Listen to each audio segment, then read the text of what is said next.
Wanna know how to use the dashboard in WordPress?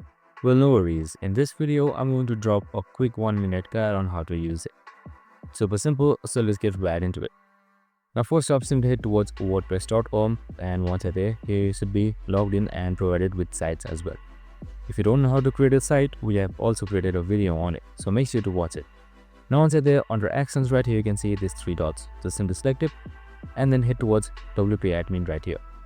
Now this should direct you to its dashboard of your current website. Right here you can see stats. So stats means how much your website has been active and what kind of work it has done. You can also upgrade it right here, and you can head towards post where you can see all of the posts. Right now it's just hello world or basic post for me, but if you want to add post, just simply select add post right here. So this will open up an editor where you can add your title, description and much more. And now right here you can also see media, pages and comments where you can view comments, view pages where you can add pages and view all pages of your current site, with also adding media from your library by importing media, etc. Now next thing, head towards appearance where you can install themes, and head towards editor. We have also created a video on how to activate or preview themes, so make sure to watch it. So right here you can see various themes you can sort up from.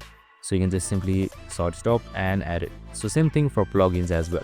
You can just simply sort up plugins which are useful and will be useful for your website in the future. You can also see your users where you can add other users, subscribers and also your profile as well. Now under tools here you can see marketing, monetization, importing, exporting, while exporting media files as well. And that's it. Next we can just head towards settings, and here you can see you can rename your site title, its tagline, site icon, site logo and much more. This is the general setting of your site. So you can just head towards reading, writing, discussion, media and much more and edit it accordingly.